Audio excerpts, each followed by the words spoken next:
if you as a climber cannot go out and just enjoy movement and climb all the hard stuff and really try hard, and that's not worth anything to you, you should have a look at how you feel about climbing.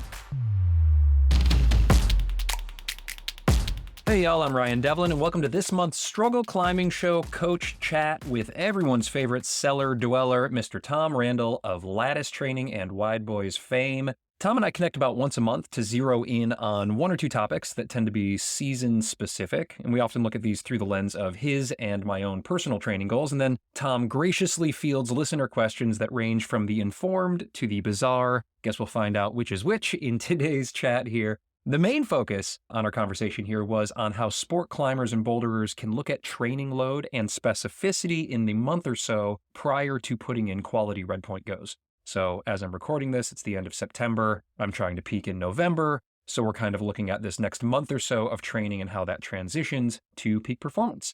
And then we also went on some nice tangents involving Adam Ondra, how to keep up with friends who are putting in longer days than we can, and what to cut from our workout plan as we get into season. This Coach Chat is brought to you by our friends over at Friction Labs, and it is just the best chalk around, y'all. From Alex Magos to Michaela Kirsch and so many other mega crushers, pros trust Friction Labs because their performance chalk lasts longer, it's free of fillers and rosin and drying agents, which means your skin stays in great shape. And if you have sweaty hands, or if it's warm where you're climbing right now, like it is for me, check out their Secret Stuff liquid chalk.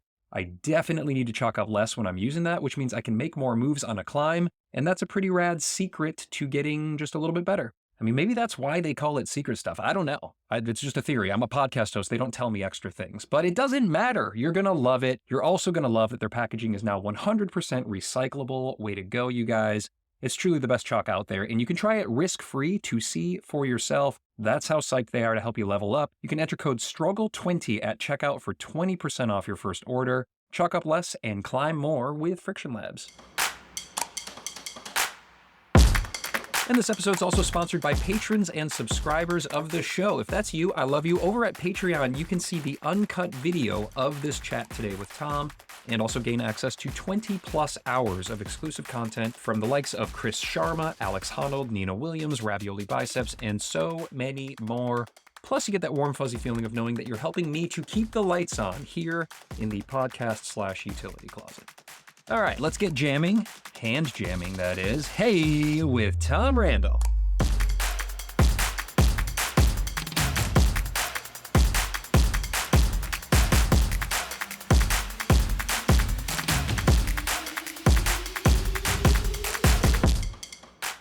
Well, dude, it's so good to see you, man. How are you? How's your health?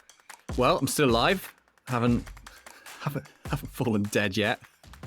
That'll be great for ratings if you would, though. Can we just get through this and right towards the end, if you could just keel over? I know. I mean, I nearly felt like it when I had kidney stones last year. That was kind of one of the most epic amounts of physical health pain that I've had for some time. Oh my God! Don't complain too loud around your wife on that, though, because I've heard childbirth rivals the kidney stones, or maybe it's just a opportunity for empathy there. Yeah, it's funny actually when you talk to doctors who are, as in female doctors who are also parents, and the whole kidney stone thing. And when I've spoken to people, they quite often have said they're definitely up there with two of the more painful things. But I mean, what does it matter? They're both really painful. So yeah, exactly. It's not competition for sure. Right. And at least like at the end of one, you've got a human that will one day take care of you. And the end of the other, you've got a tiny little rock in a vial that you can take home and show to friends. Yeah, I never even got the rock either. Oh, God. Just no positive outcome. Down the pan. Well, I'm so happy to see you, dude. You've been busy. You've been deep water soloing. You've been climbing hard stuff. You're about to head to Italy. Never a dull moment for the international man of mystery, Tom Randall. Thanks for joining. No problem. I mean, it's definitely never a dull moment, that's for sure. 100%. And I got to talk, before we jump in, we've got some topics to cover today, but before we jump in, one of the big things that's happened since we last spoke is you were finally able to release these fantastic videos of you with King Ondra down in the dirty, dusty, slightly vacuumed, slightly cleaned up Sheffield cellar there. And I'd just love to get your thoughts on that, just on the experience of that, and maybe what surprised you the most from spending time with Adam Ondra in your cellar. Yeah, I suppose I'd say there's two things that I kind of walked away from that whole experience with climbing with him for those couple of days. And it was one is I think his passion for climbing and just deep rooted interest and love of every single part of it runs so deep and it's so consistent with him. He doesn't really stop talking about it. Just everything evolves around climbing. And it kind of doesn't matter what form of climbing it is. He's just interested in it and he wants to talk about it. And that's really cool to see. It's not just a pro climber that's got this sort of surface or front that looks like they're really into it, but you turn the cameras off and they're doing other stuff or whatever it might be. Is very, very genuine. And I think it's really unusual to the level with which he does that, because if you compare him to, say, someone like Magnus is a much broader, I'd say, individual in terms of the things that he's interested in, talks around. And whilst he still has a passion for climbing, it moves on to lots of other things as well. And it doesn't, to me, it didn't come across quite the same way with Adam, which probably is logical considering he's one of the best climbers in the world. Right. And then secondly is that when he tries something and tries hard and he's kind of getting on a link or I'm going to do this boulder problem or I'm going to do this route, the ability for him to switch from I'm trying quite hard, like everyone else, like a normal human being, into Adam Ondra mode is just incredible. It's two different humans. It's so weird to watch it firsthand and go, right, that's something, isn't it? And yeah, what a treat to be like, shoulder to shoulder when that switch happens. Does he have a process? Like, could you see something, that like just lights that fire in him? Were you personally as a climber able to take something away? Because as you say, there's us humans as climbers, and then there's Adam Ondra. And when he goes into that place, and we've all seen it in videos, but you were there out on the grid as well as in the cellar there, is he consciously activating something there, or is it just almost second nature at this point when he just really wants something? I think it's quite conscious is my feeling with it. He kind of like, he sets his body. You can see his just shoulders sit back a little bit different. He seems to kind of just breathe and kind of be more intentional in that thing. Because it's you can notice it as an observer even before he's got on the rock. He just holds himself and acts like a different person. It's almost like you're witnessing the person who's going to be successful, and he behaves like the person who's going to be very successful in that stage. And everything else is learning before that and breaking sections down and trying the moves and chatting about them and reflecting on them. And that's a different version of Adam. And you can watch that and go, oh, I don't think he's going to get up this. It seems like a little way off. And then it's, that's the other mode. Yeah, he's definitely going to do this. Oh, so man. Breathing, state management, intention, a sort of, a mixture of those things. Is there something for you that you were able to take away from that? Like, is there anything that you can now try as you're about to go try hard on some projects? Yeah, I think I remembered a bit more, connected a bit more with that feeling that I had in the past where I was incredibly psyched for something where I couldn't really see how I wouldn't get to the top. And I just couldn't wait to do the climbing and just get involved with it and try really hard. And I've definitely had more phases where I've gone, oh, right, yeah, I'm going to have to try pretty hard here. Oh, this may suck, or I might not do this. And I've been more aware of that in, I suppose, maybe the last 5 years or so, when I've had other distractions and other things I've been doing. And yeah, previously it was, you just wouldn't fail because you were so in it and you couldn't wait to do it. Yeah, I love that. I just love that. And obviously it comes from a point, like you started this conversation, of just absolute love and obsession with the sport, whatever it is. climbing on grit, climbing, cutting edge stuff in Flananger, or, in the cellar there. And look, I messaged you this. I could listen to you and Pete talk about the O grades for hours. You have my ticket. I'm here. I'm eating popcorn. It is some of the best entertainment in climbing. You also caught a little bit of flack when you did like this kind of point recap with Pete, and then you like all of a sudden on Instagram you're kind of like walking back some of the remarks that you made.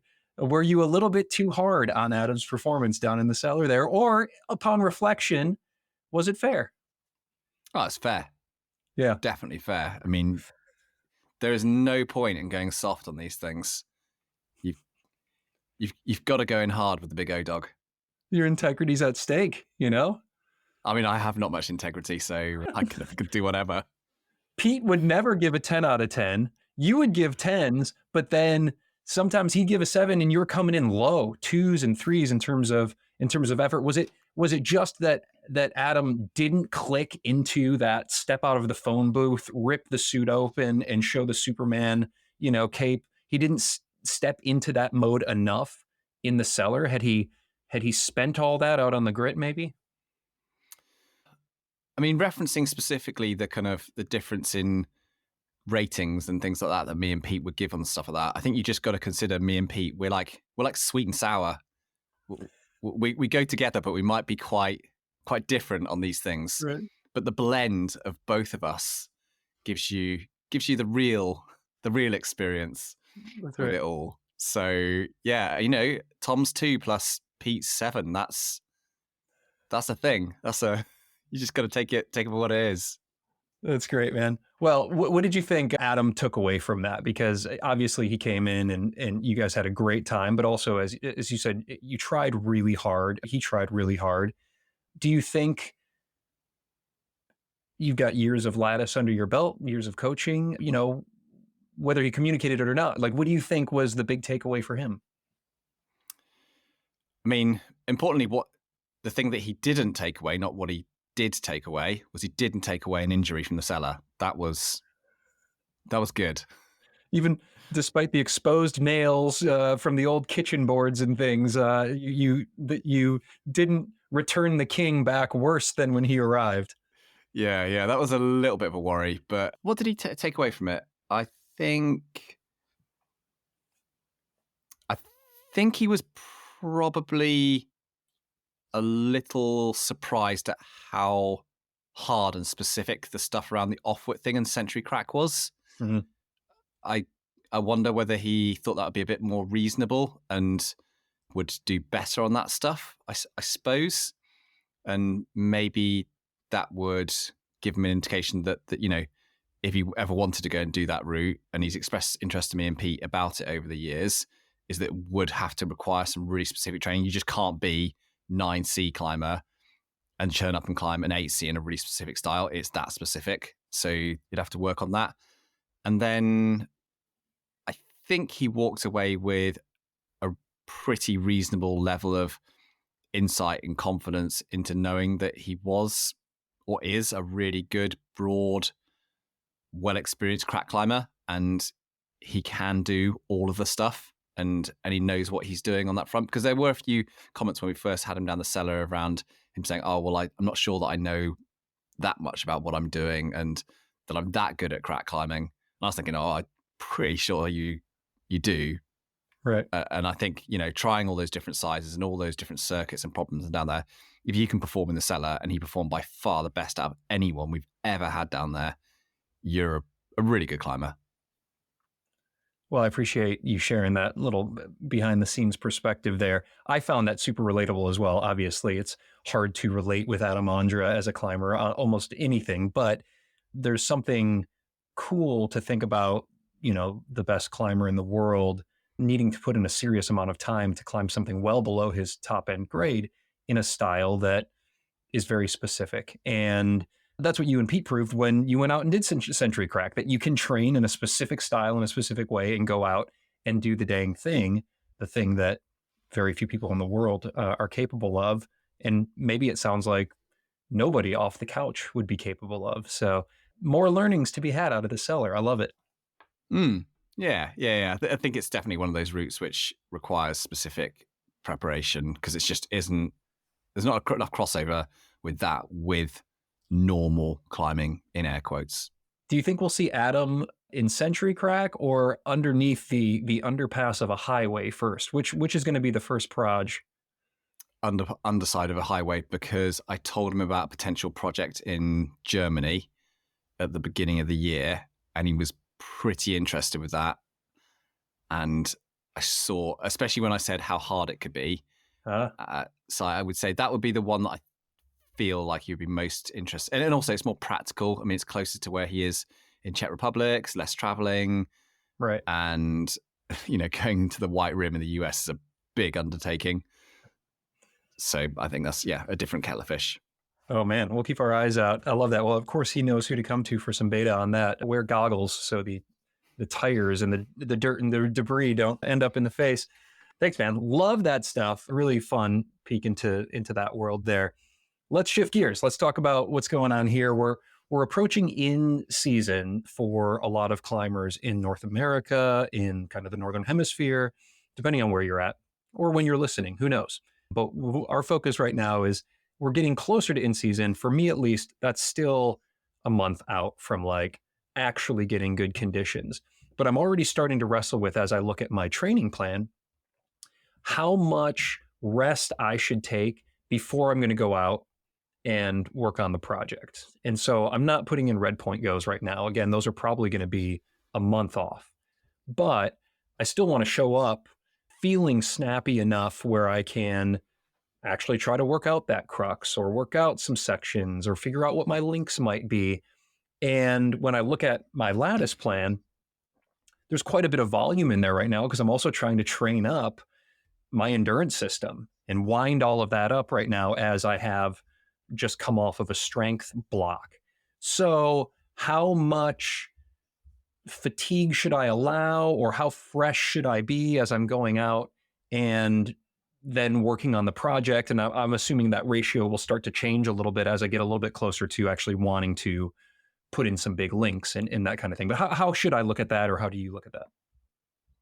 I mean, normally for any climber transitioning into the peak part of their season is that you're going from this pattern of higher volume training where the overall training load is causing overload. So we want overload to create that adaptation and the improvement, whether it's strength, power endurance, etc. And so when we transfer into the peak season, what we're trying to do is pull off the overall training load so that we're not in this overload cycle all the time. And we're more into that kind of sort of super compensation or consistent adaptation cycle where you're just seeing the improvements from all the base work that you put in week after week. And the natural way in which we do this with training is we'll often just kind of segue the two together, and they'll stitch together in a sort of a spectrum of easing from one thing into the other, not because you can't just do a hard stop on one and start the other sort of modality of training, so going down to low volume and higher intensity work, but more because when you first go and try your project for the season, you're just learning moves and you are starting to put together just some familiarity of the route. It doesn't matter that you're not going to be red pointing in it yet. So you don't really need to be fully recovered and on peak form. And then secondly is that one of the, I suppose you could call it downsides, but maybe just something to be aware of for any climber, is that when you get into peak shape and you're in this sort of constant tapering cycle, or you're trying to feel your very best, the overall load of training has to be quite low to the point where you're actually going to effectively start to detrain from all that hard work you did. So if you sustain a peak load, or how much load you have to be in peak shape for a long time, you're going to detrain and, in air quotes, lose those improvements that you had in peak season. So it's a compromise. It's a balance. Yeah, well, that's kind of the balance that I'm looking at. It seems like maybe I'm still on the early enough end here where I shouldn't be doing that, and maybe a lot of climbers, if we're starting to feel cooler temperatures. It's gone from speaking in Fahrenheit here, because I can't do the conversion off the top of my head, but from, mid 80s or 90 degrees down to mid 70s or something like that. It's still high humidity. It's not conditions, but it just feels like it's coming. You get that one crisp day and you're like, oh my God, I got to be ready to red point. But really, I've got another month before that kicks in. And if I'm hearing correctly, it's okay to bring a little bit of fatigue then into these earlier project days. Sure, I might not be as snappy as, I could be if I had taken off a full 2 days prior to that day out at the crag, but that's not necessary if I'm going to be hang dogging and working out moves and that kind of thing. And it's important to keep that volume up now so that as I taper, maybe in 4 weeks, that's when I start to feel like piping strong and fresh. Yeah. It's certainly an approach that you can take. I think it's really important to understand that the approach that's going on with your training at the moment is not the only approach. You could argue, for example, if you had someone that was in a very similar position to you and has not spent very much time going through this journey of overload, feeling quite fatigued, doing a training cycle, then eventually bringing it to sort of success with project at the end, and they don't feel super confident with that when they go out into their projecting season, and if it psychologically is really hard for them to deal with feeling quite tired and having crappy kind of links and not feeling that great on the project, you might argue that that person needs to be deloaded a lot faster so that they don't have to deal with that psychological burden if they're not yet in the state where they can deal with that or work with that productively. So it will come somewhat down to the individual, really, that approach. And then the other thing to be aware of as well is that if you are an injury prone climber and you have a project which is very, very high intensity in terms of like the difficulty of the move, so very bouldery versus more kind of long end power endurance or very endurancey, is that if you carry too much fatigue into those early projecting sessions, you're just increasing your risk a little with the injury side of things, actually working on that project, especially if you're going out multiple times a week. So that's another part of it to kind of consider in the equation. All right, y'all, just a quick little break here to tell you about the Kaya Climb app. Have you seen this? If you enjoy bouldering outdoors, this is the absolute best resource to add to your kit. They're working with local experts to create digital guidebooks for more than 50 bouldering areas, like Bishop, Red Rock, Joe's, Squamish, Leavenworth, Rocky Mountain, and more being added all the time. It is all right there on your phone with GPS pinned boulders, beautiful photos, and accurate directions. What? Accurate directions to bouldering areas? Crazy. Nope, they figured it out. Even when you don't have a signal. No more wandering around the woods wondering where that 5-star rig is. Plus, my favorite feature, y'all, over 300,000 community uploaded beta videos for when you get shut down on the proj. And they've partnered with Access Fund to help protect the areas that we all love to climb. You can hit that link in your show notes to grab a free version and also to get 20% off the pro version, which has even more badass features. It's like $5 a month. Check it out. I love what Kaya's doing. Let's talk about bouldering for a second, which is not the season I'm moving into, but I think a lot of people who are listening will be. And can you contrast some of what we've been talking about with regard to we're training up a lot of volume and capacity and endurance for me working on this limit sport route or you going out to the desert to somebody who's going to be going out and trying to pull the hardest 6 moves of their season?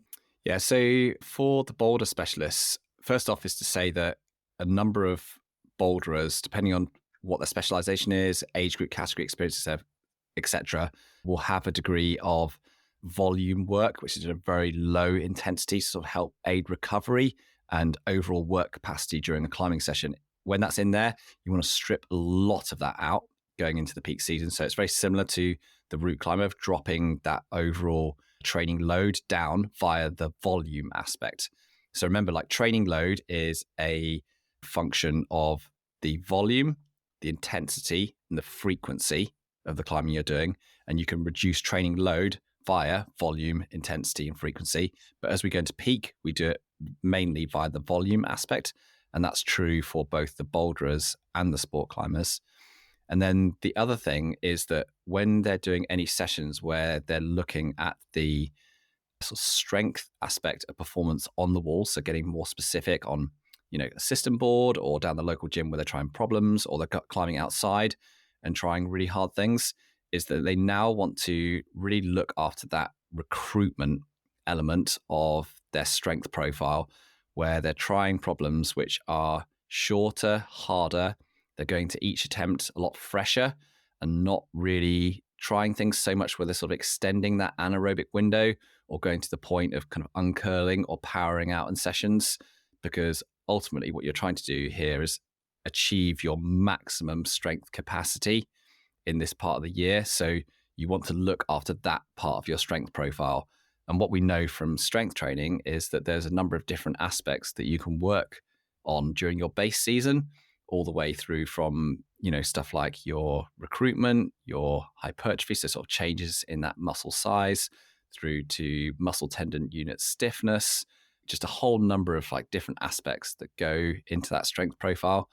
But recruitment is going to be the one to look after during that same max attempt problems on boards, even sometimes breaking things down to only half of the board problem. So the board that we have here at Lattice is, I think, something like maybe 7 or 8 moves to the top of the board.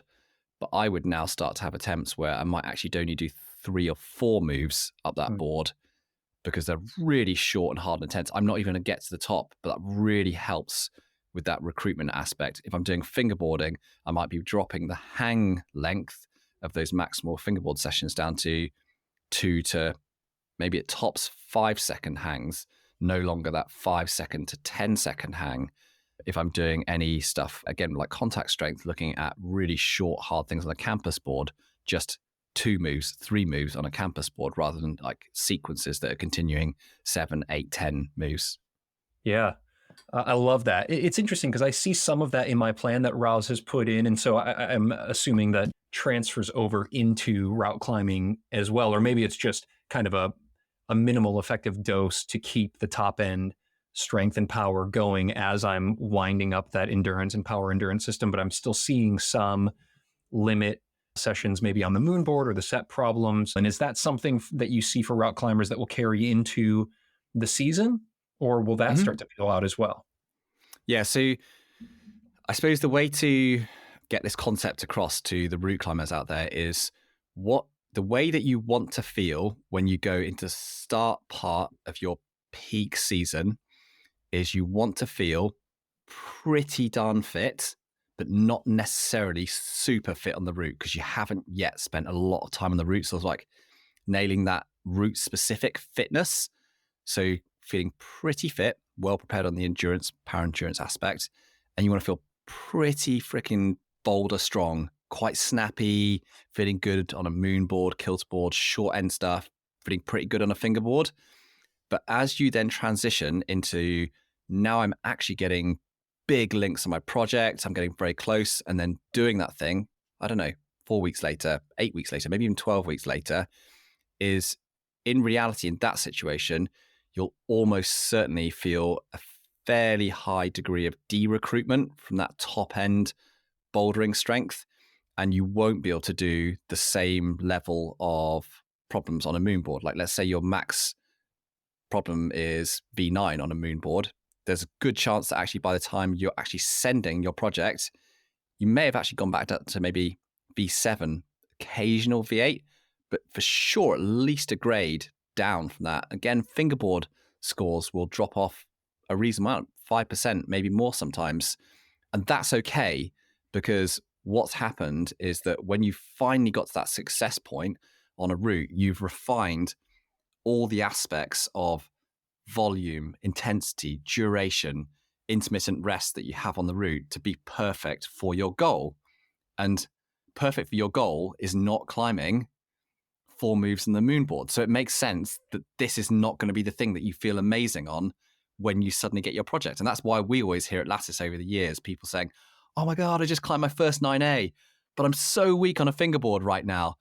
What's going on? And I go, well, yeah, of course, that's how you're going to feel. You just refined everything to perfection for your project goal, it's just going to be the way it is. It's like I remember talking to Will Bosey about after he'd done Burden of Dreams, he was not going quite so well on a fingerboard after doing that project. Was, you know, one of the hardest boulder problems in the world. But the reality is that he's pulling on something which is a half to a third of a pad wide, and he's got his feet on the board. So the total force going through that 8 mil edge is going to be a lot less than what he's putting through on a one arm hang on a 20 mil edge.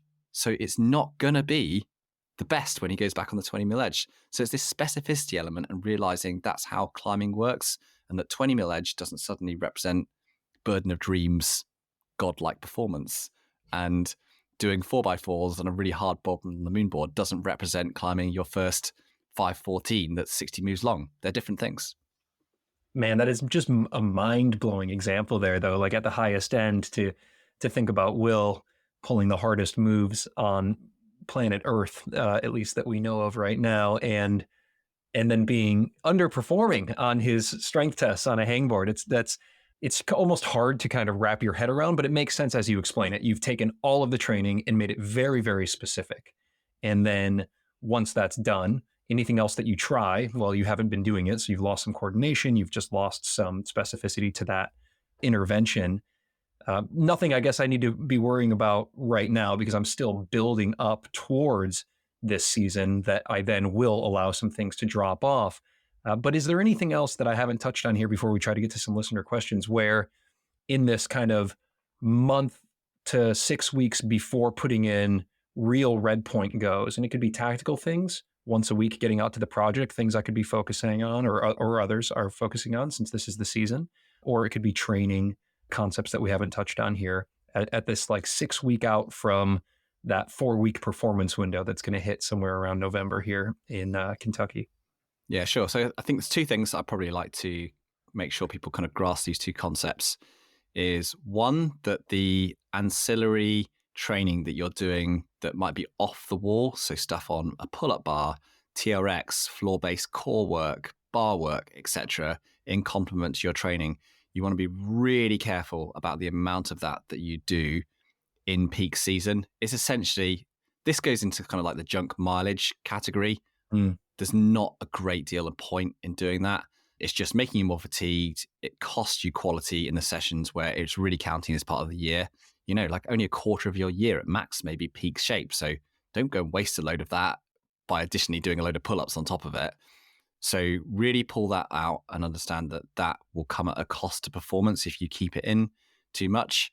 And then the other aspect with your climbing is that when you're getting right into peak season is really think about the demands of your project and make sure that those are represented in your climbing sessions and your training in that period. Don't do too much that doesn't look like your project. But likewise, a caveat that goes with it, don't overdo it. So for example, if you are going to try your project 2 days a week, let's say both days of the weekend, for example, and it's got some really core intensive hard knee barring in it, it's probably going to be a mistake to do another additional 2 hard knee bar replica sessions midweek to complement that. Because suddenly now you're doing 4 hard knee bar sessions in a week, and that could be too much.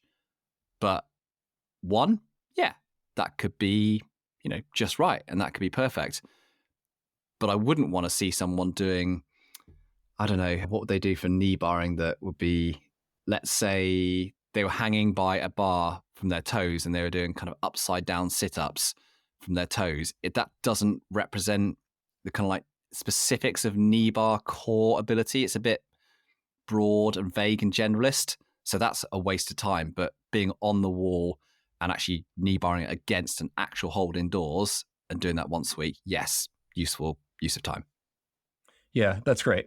Similarly, then that kind of analogy there, if your project is hard crimping, if your project is a ton of maybe sub-maximal jug hauling, doing some of that when you're not on the project, good to keep specific with your training, but doing too much of it, you're just risking overly fatiguing that system or potentially injury.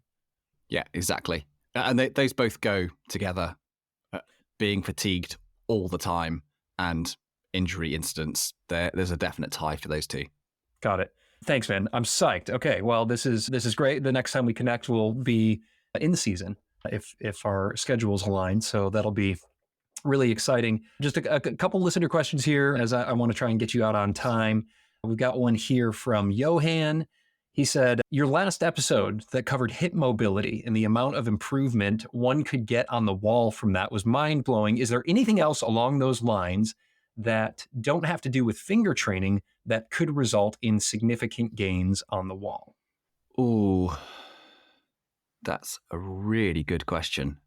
Just anything within climbing, prep, training, etc.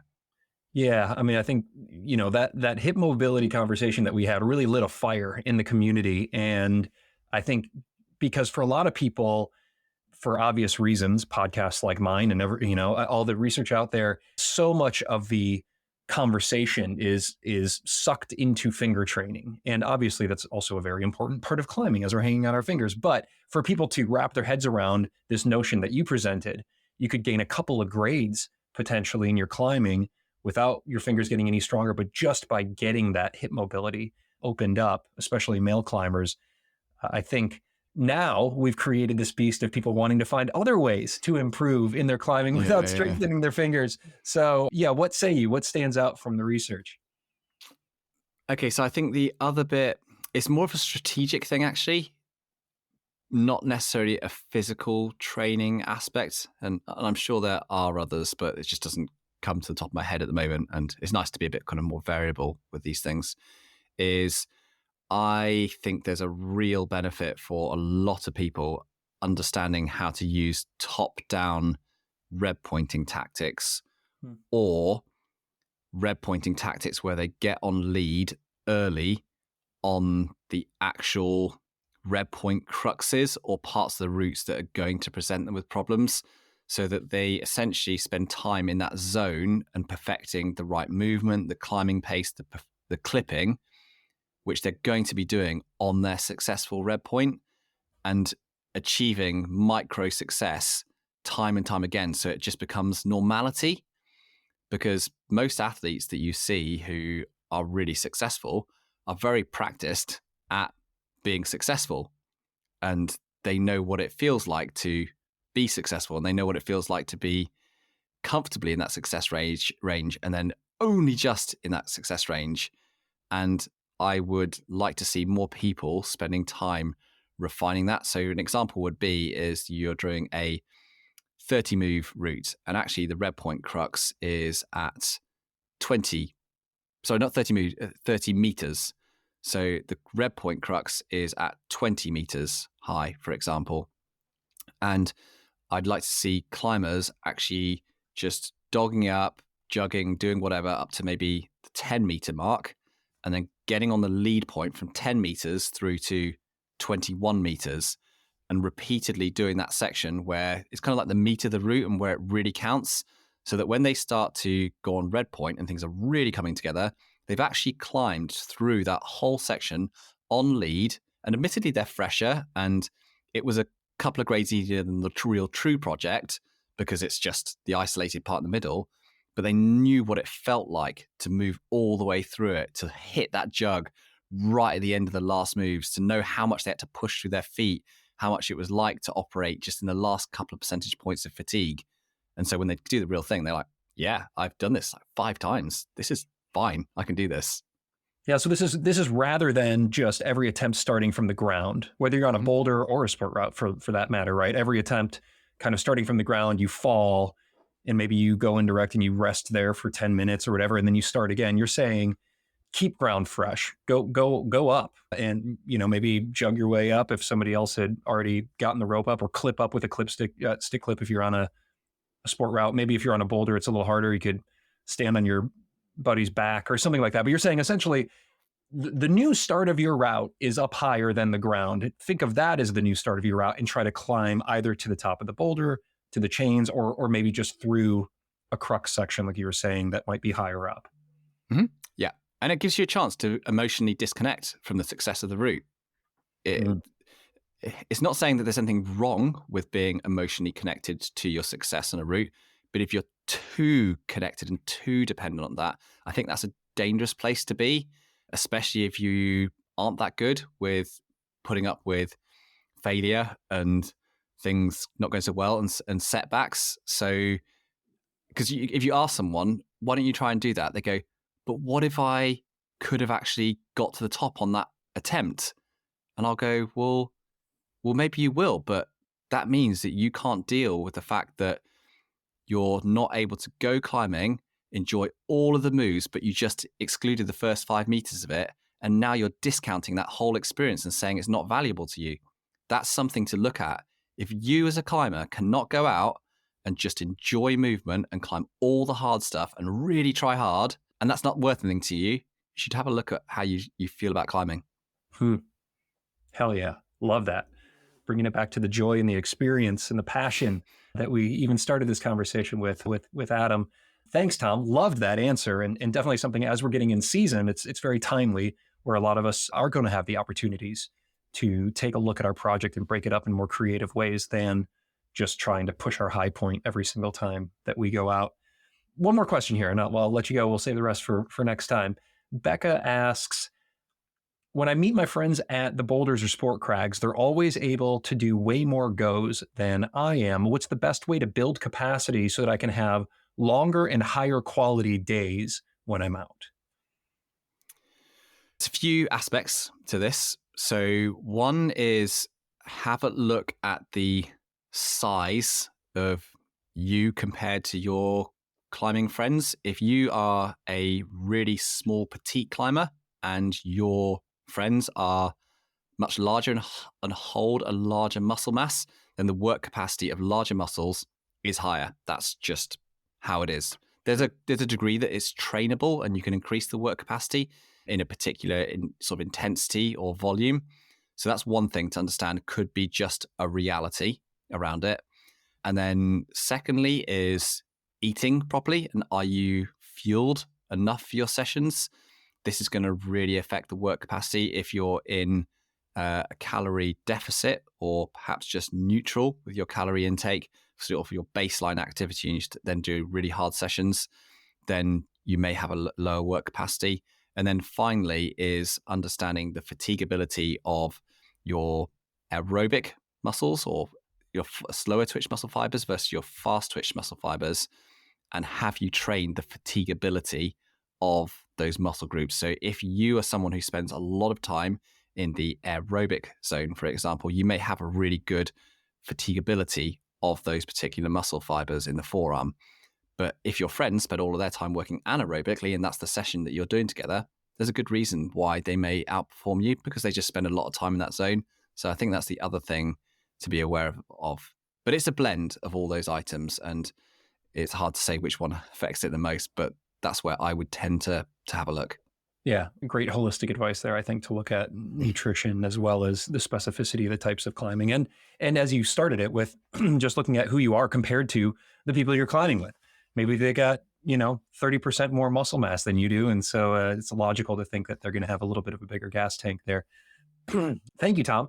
Appreciate that, man. I'm going to get you out of here. But as we always like to do, I want to wrap up with a little update on where you're at. The last time we spoke, you were just starting to get a little bit more specific into crack training. You had been very non-specific leading up to that point. You were just in Mallorca doing deep water soloing. I'm not sure where that lands on the specificity meter, but it looked like it was pretty high on the fun meter. So where are you at right now? How are you feeling about your goals for heading out to the desert here this fall? Yeah, so now I'm kind of in peak training sort of method at the moment. So a lot of this now is representing very much the power endurance end of the spectrum. For me, it's at least half of my sessions involve some form of crack training. And because the project that I want to try in the US is involving around a crack. And then the other aspect of it is that because I'm more on the kind of weak but good endurance end of a climber, I'm still making sure that a lot of the crack stuff I do is actually in the very high intensity zone rather than very high volume zone, because if I neglect the intensity part too early as I transition into peak shape, then I just de-recruit and effectively feel weaker. And the crux sections on the route that I want to try are relatively hard. It's not an endurance only route. It's got some quite hard boulder sections, so I need to be having spare in the tank. I can't just go in it and say, oh, my max boulder grade on crack is V9, for example. I need to be like pretty comfortably at a kind of like a V11 crack boulder kind of ability. Otherwise, I'm just not going to have enough spare capacity, even if I'm fit. Awesome. I love tracking your progression alongside mine, as we're kind of on opposite ends of our project goal spectrum here with the routes that we've chosen. But really cool to see how you're moving more and more towards this specificity. You got a climbing trip to Italy coming up. Going to do some hard crack climbing there? Yeah, hopefully. I think there's a couple of projects, maybe some repeats, and I'm climbing with Pete for a week, so that will be really good fun. And yeah, I mean, I love Orco. We've put up so many new routes over the years. It's like a second home. Orco and Moab are probably our two favorite places for, doing first ascents and things. Oh, it's so exciting, man. Well, we'll keep posted on Instagram. Thank you, as always, for joining. Always so grateful for your help and your mentorship here as we get into the season. And I guess the next time we chat, we're going to be ready to put some red point goes on our projects, or right around then. So let's get at it with the training and talk soon. Yeah, great. Thanks for having me again.